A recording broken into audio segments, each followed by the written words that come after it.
everyone, welcome back to my podcast. I'm your host Marilyn, and I'm so happy to have you here with me again. Episode 2. If you're an OG listener, I love you so much. Thank you for tuning in again. And if you're new here, I'm so grateful to have you here with me today. Well, I just turned 30 some days ago, the end of a decade and the beginning of another. And honestly, with everyone having so many expectations of themselves by or before 30, I started to reminisce about the years leading up to this, the lessons I've learned over the last decade. So I said I wanted to share them with you all. Number one is to value relationships and friendships in your life. I think it's the most important and beautiful aspect of our lives. It's important to prioritize the moments and the memories you make. Be vulnerable with them. Let them in, let them love you, let them support you. Tell them you love them all you can. All the moments we spend will be eventually all that we would have left of them. When someone crosses your mind, pick up the phone and call them, check on them. Just be present for your relationships, all the relationships that are important to you, and do not spend time with friendships or relationships that don't treat you well or that drain you.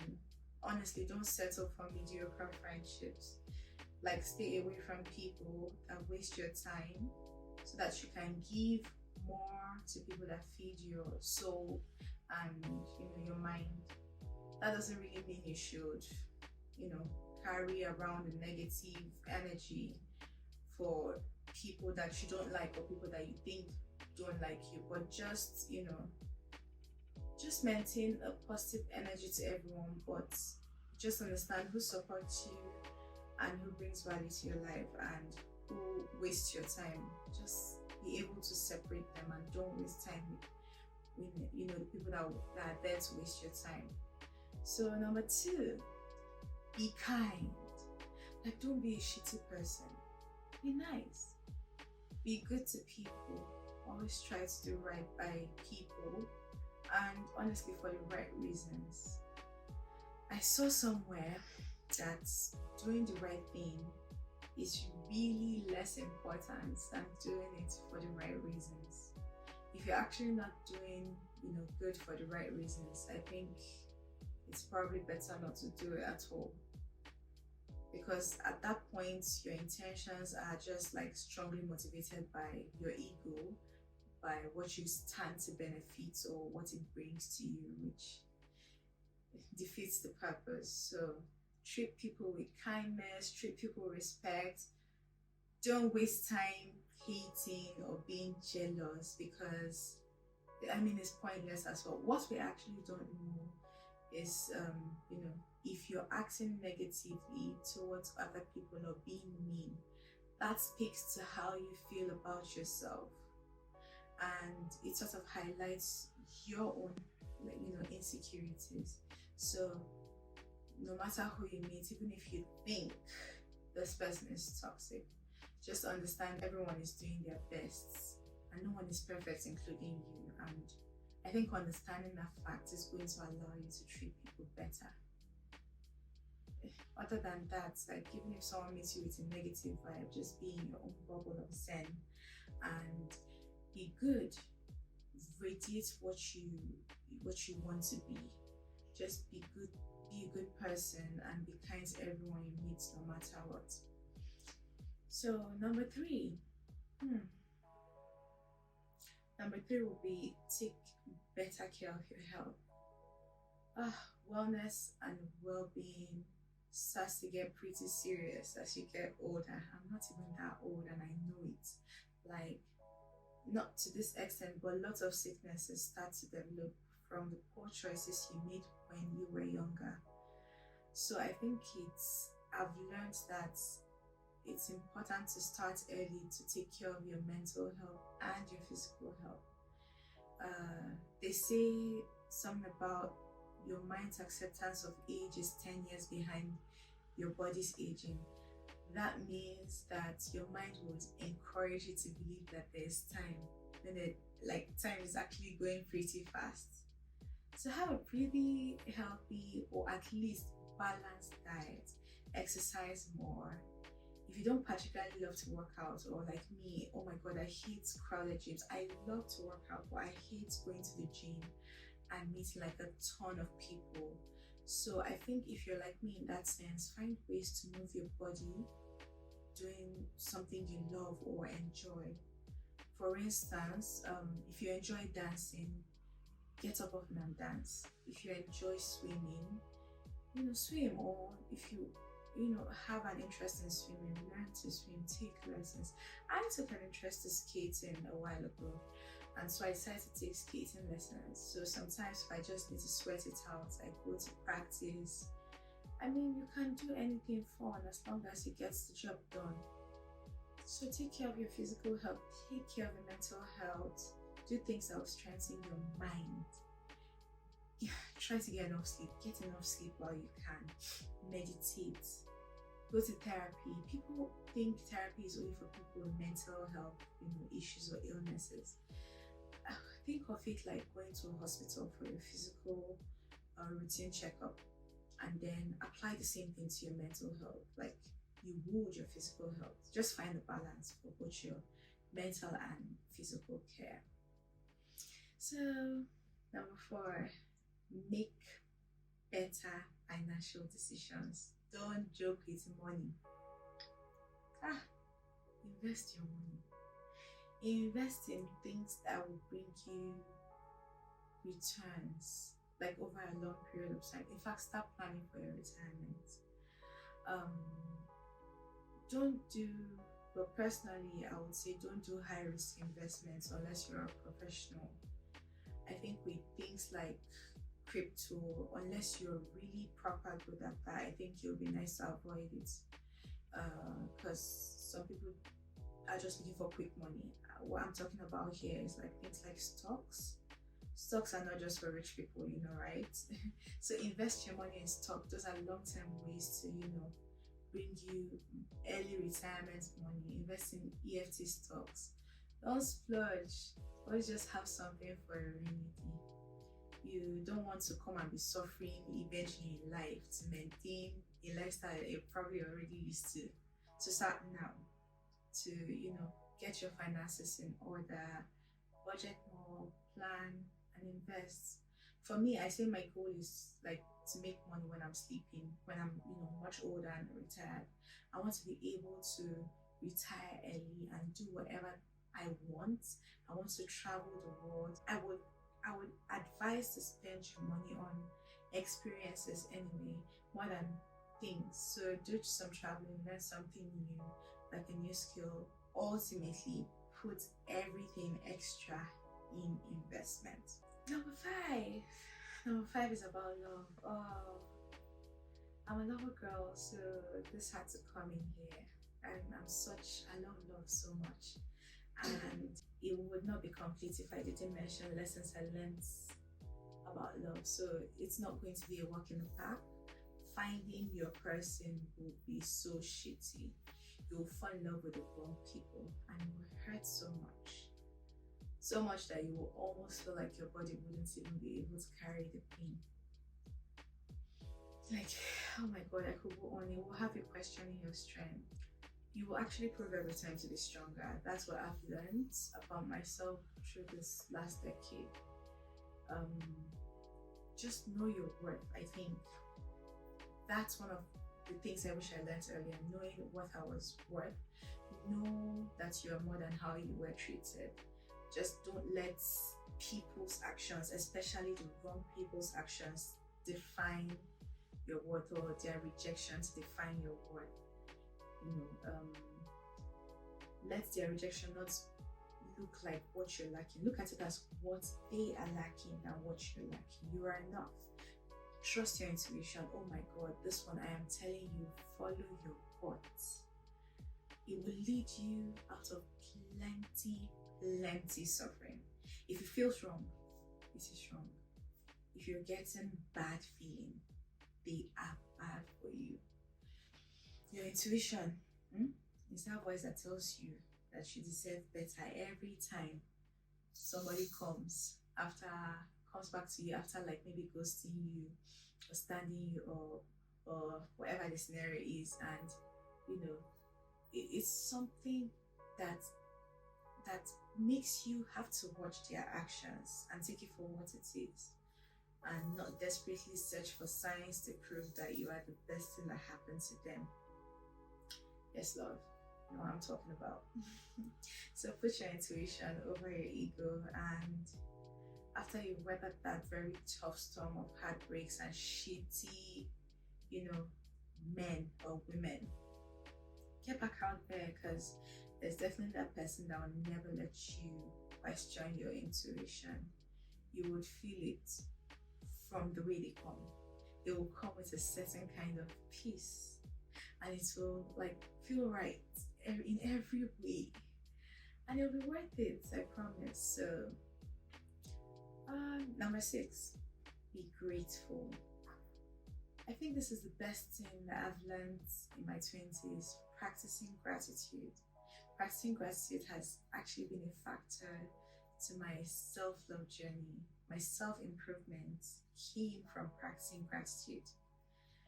I would say practice gratitude, and I mean not the kind of gratitude that's toxic comparison gratitude that people usually do, like they would say something like, look at yourself, there are people in a hospital, you should be grateful, and comparing yourself to another person. I think, nah, just look at yourself for how far you've come and how lucky you are to be alive, to be here. It's not about anyone around you at that point, it's about you being here right now. For all the wonder around you, the trees, the sun, coffee, sunsets, like really look and smell everything, the life and the hope around you, and realize how blessed you are. Whatever you are going through, honestly, if you wake up every day and choose something to be grateful for, regardless of where you are, where you'd like to be, where you're not, I promise you'll find a million things to be genuinely happy about. Gratitude births happiness, and happiness is like everything. Happiness is what we all strive to achieve, and happiness is truly in the little things. Happiness truly resides in the small pleasures. So I would say be grateful even for the things you hope to happen, and when it does, you actually get to look back and realize, I didn't have to worry all this while. So right here, right now, you're here. Breathe, be present, look around you with unwavering certainty. Know that no matter how many detours you take through life, everything is working out for your good. So be grateful, even if it's for what's coming next, the anticipation.